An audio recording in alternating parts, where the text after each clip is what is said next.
요즘 현대인들이라면 누구나 한 번씩 두통을 경험하실 텐데요. 근데 그런 두통이 잘 사라지지 않고 일주일 혹은 장기간 지속되는 경우 있으셨나요? 턱관절 질환을 의심해 보셔야 됩니다. 두통 때문에 내과만 열심히 다녔는데 알고 보니 턱이 문제라서 치과 치료가 필요하더라 라는 경우가 꽤 많습니다. 우리 몸이 스트레스를 받으면 근육이 수축되는데 턱관절 주변 근육들까지 수축되면서 이를 꽉 물거나 이를 가는 습관들이 생긴다고 했는데요. 턱관절에 가장 효과를 보는 치료는 바로 턱관절 보톡스 치료입니다. 안녕하세요. 치아와 공부에 진심인 치과의사 찐원장입니다. 요즘 현대인들이라면 누구나 한 번씩 두통을 경험하실 텐데요. 일상적인 피로에서 오는 두통부터 컴퓨터나 스마트폰을 오래 쓰면서 생기는 긴장성 두통까지 정말 다양한 원인들이 있는데요. 그렇게 두통이 있을 때마다 대부분은 타이레놀 하나를 먹고 해결하려고 하실 텐데, 근데 그런 두통이 잘 사라지지 않고 일주일 혹은 장기간 지속되는 경우 있으셨나요? 그렇다면 턱관절 질환을 의심해 보셔야 됩니다. 아니, 턱관절이랑 두통이랑 무슨 상관인지 의아해하시는 분들이 있을 텐데, 우리 몸은 스트레스를 받을 경우에 온몸의 근육이 수축됩니다. 이때 턱관절 주변 근육도 수축되면서 입이 제대로 벌어지지 않는 증상이 생길 수 있습니다. 그리고 스트레스가 심하면 무의식적으로 이를 꽉 다물거나 이를 가는 증상이 생기는데요. 이 경우 턱관절에 과도한 압력을 주기 때문에 턱관절에 있는 디스크가 앞으로 빠져나가서 턱관절 장애가 생길 위험이 커집니다. 우리 헬스 하시는 분들 중에 이를 꽉 물고 운동하시는 분들이 있으신데, 이 경우도 마찬가지입니다. 이렇게 생긴 턱관절 장애가 일정 상태 진행이 되게 되면 턱 앞쪽부터 광대뼈 아래쪽 그리고 측두구 부분까지 근막 통증이 생기면서 해당 부위와 연결된 뇌 부위까지 통증이 유발되게 되는데요. 그래서 턱관절 장애가 있으신 분들은 주로 두통이나 이명, 또 불면증, 또 소화불량 증상이 많이 생깁니다. 이런 턱관절로 인한 두통의 위치가 편두통과 비슷하다 보니 환자분들 중에 두통 때문에 내과만 열심히 다녔는데 알고 보니 턱이 문제라서 치과 치료가 필요하더라 라는 경우가 꽤 많습니다. 그래서 오늘은 현대인들이 의외로 잘 모르는 머리가 아픈 이유 중 하나인 턱관절 문제, 이걸 어떻게 해결할 수 있는지, 누가 조심해야 되는지 이야기해 드리겠습니다. 생각보다 많은 분들이 턱관절이 안 좋은데도 전혀 모르고 계시는데, 오늘 영상 보시면서 평소에 내 증상과 동일하다거나 내가 겪었던 증상이 있다고 한다면 지금 내가 턱관절 문제가 있을 가능성이 높습니다. 그러니 오늘 영상 끝까지 집중해서 시청해 주세요. 우선 턱관절 질환은 나이가 드신 분들이 많이 생길 거다라고 생각하시는데 오히려 반대입니다.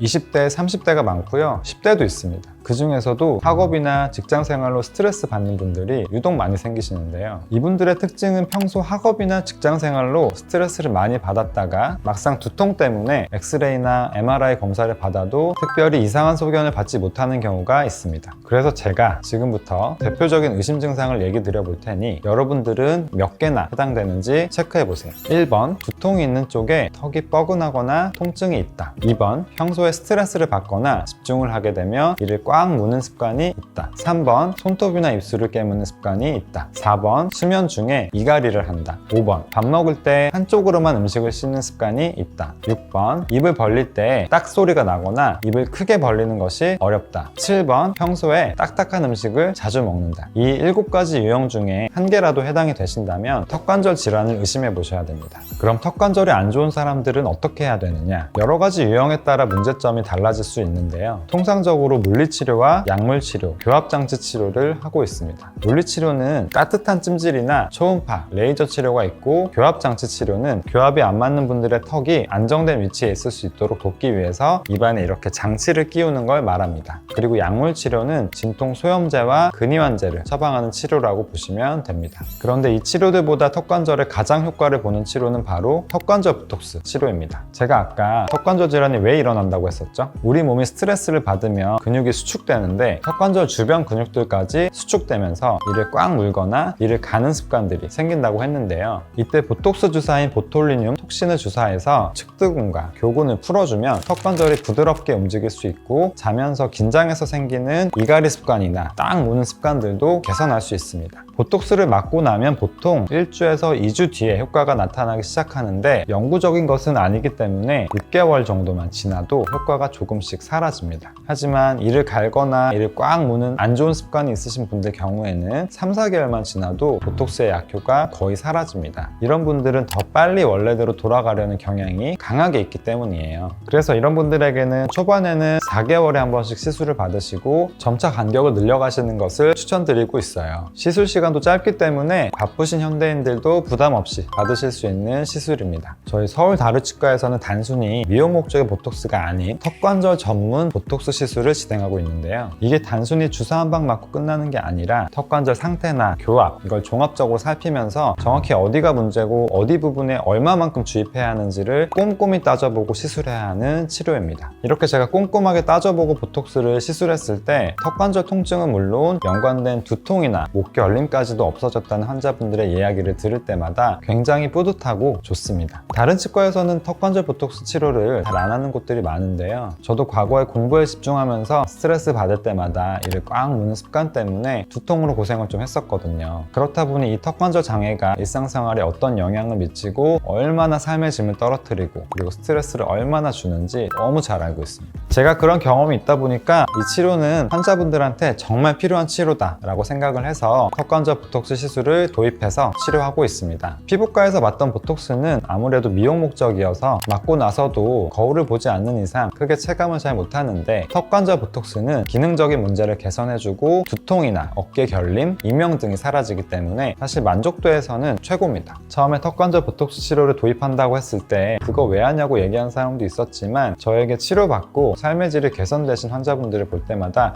도입하기 잘했다 라는 생각을 하고 있습니다. 그리고 만약 보톡스 그냥 아무 곳에 가서 그냥 맞으면 되는 거 아니야? 라고 생각하실 수도 있는데 턱관절 보톡스는 아무 데서나 하시면 안 됩니다. 보톡스라는 게 단순히 얼굴 근육에 주사하는 미용 시술로만 아시는 분들이 많은데 턱 관절은 교합이나 치아 배열, 근육의 위치 등을 종합적으로 살펴봐야 하기 때문에 치과가 아닌 다른 과에서 진료를 하게 된다면 엉뚱한 치료가 될 가능성이 높습니다. 그래서 저희 치과처럼 턱관절 보톡스에 대한 경험이 많고 전문적으로 시행하고 있는 치과에 가셔서 받으시는 걸 추천드립니다. 그런데 잠실세내 근방에서는 저희 치과가 유일하게 턱관절 보톡스를 시행하고 있기 때문에 다른 치과 가고 싶으셔도 가기가 어려우실 수도 있습니다. 아까 보톡스는 효과가 시간이 지나면 사라지기 때문에 주기적으로 시술을 받아야 된다고 말씀드렸는데요. 그럼 평생 맞아야 되냐 궁금해 하실 것 같은데 저희 치과에서는 초반에 오히려 집중적으로 맞으시고 점차 간격을 늘려서 오히려 나중에는 보톡스가 없어도 편하게 지낼 수 있고 그게 아니어도 초반에 비해서 간격을 훨씬 늘려서 맞아도 될 수 있게끔 효과적인 스케줄을 제시해드리고 있기 때문에 보톡스의 효과를 최대로 높여드릴 수 있도록 하고 있습니다. 그리고 이런 턱관절 질환을 치료하지 않고 오래 방치하게 되면 퇴행성 관절염부터 안면 비대칭 그리고 부정교합 같은 심각한 문제로 이어질 수도 있습니다. 그렇게 되면 당연히 치료기간과 비용도 훨씬 커지고 무엇보다 통증이나 불편함 때문에 일상생활이 크게 제한되겠죠. 그러니 머리가 자주 아프고 턱관절에서 이상한 소리가 나는데 싶은 분들은 망설이지 마시고 한번 진료 받아보세요. 혹시나 싶어서 진료를 받았는데 아무 문제가 없다면 다행인 거고 만약에 문제가 발견이 된다면 초기에 적은 비용으로 빠르게 치료를 할 수가 있거든요. 지금까지 현대인들이 의외로 모르는 머리 아픈 이유, 턱관절 문제에 대해서 말씀을 드렸는데요. 턱관절은 우리가 말할 때나 음식을 먹을 때 사용하다 보니까 하루에도 3,000번 이상 사용하시는 부위입니다. 그만큼 자주 사용하는 부위이기 때문에 평소 관리가 굉장히 중요하고 턱관절이 좋지 않을 경우에 그에 따라오는 두통, 스트레스가 정말 큽니다. 만약 오늘 영상 보셨는데 내 얘기 같다 싶으시면 반드시 턱관절을 전문으로 치료하는 치과에 꼭 가보시기를 권해드립니다. 저희 치과 오시면 여러분의 두통 문제부터 턱관절 문제까지 말끔히 해결해 드리겠습니다. 추가적으로 궁금하신 점 있으시면 댓글 남겨주시고요. 지금까지 치아와 공부의 진심인 치과의사 찐원장이었습니다. 감사합니다.